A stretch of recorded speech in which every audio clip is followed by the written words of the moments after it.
Before explaining the Maya creation myth, it is important to understand the difference between the two sources that the Maya creation stories have been found in.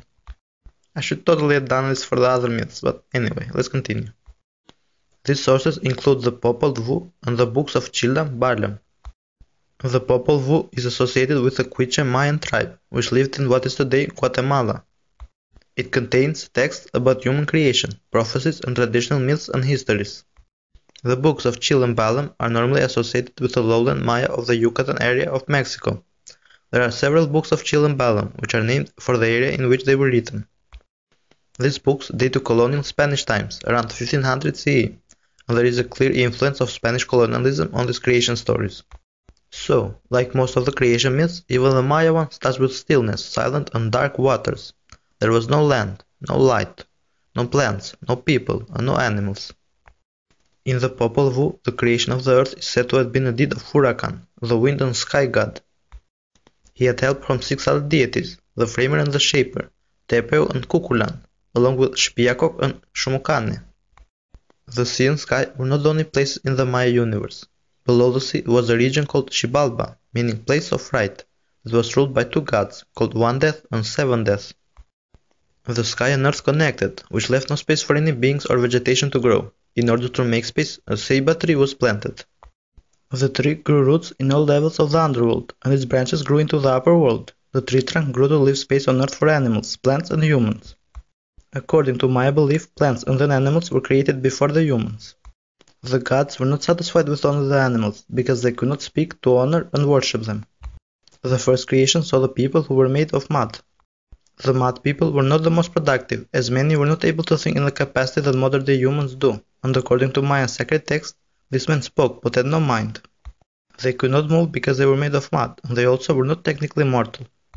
The gods were not happy with their first creation, so they destroyed the mud people with water. For the second creation, the deities made men from wood and women from reeds. These people could function as humans too, but had no soul and did not honor the gods. They were also immortal. When they died, they only remained dead for 3 days and would rise from the dead. The destruction of the 3 men and reed woman was done with boiling hot water. The few who may have survived this apocalypse are thought to have become the monkeys that exist today. The sky and earth now existed, but there was no moon or sun. A vain bird called Seven Macau claimed to be the sun and the moon, but this was not true. 2 amazing twins called Hunahpu and Xpalanque defeated Seven Macau by shooting him with darts. The hero twins were conceived when their mother, Ixquic, spoke to the decapitated head of their father, Hunahpu, who spit on her hand from a cacao tree. Hunahpu had been killed by the Lord of Xibalba, the underworld.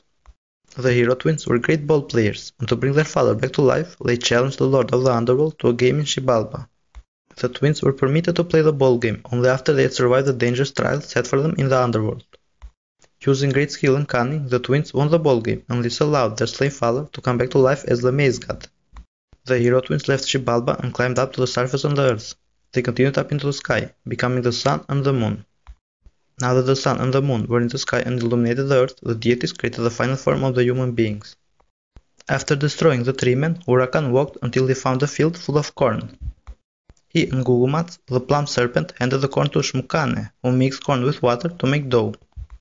Out of this dough, they made 4 men, Jaguar Quitze, Jaguar Knight, Not Right Now, and Dark Jaguar. Humans used to be able to do anything, fly, see oceans from far away and inside the rocks, but the gods were still not satisfied. Now, not because the humans were not smart, on the contrary, these humans could rival the gods themselves, and that's not what the gods wanted. The Maya deities believed these intelligent humans were a threat to their authority and almost destroyed them as well. However, Huracan clouded their minds and eyes so that they would become less wise, creating so the modern humans. Well, thank you for watching. Bye.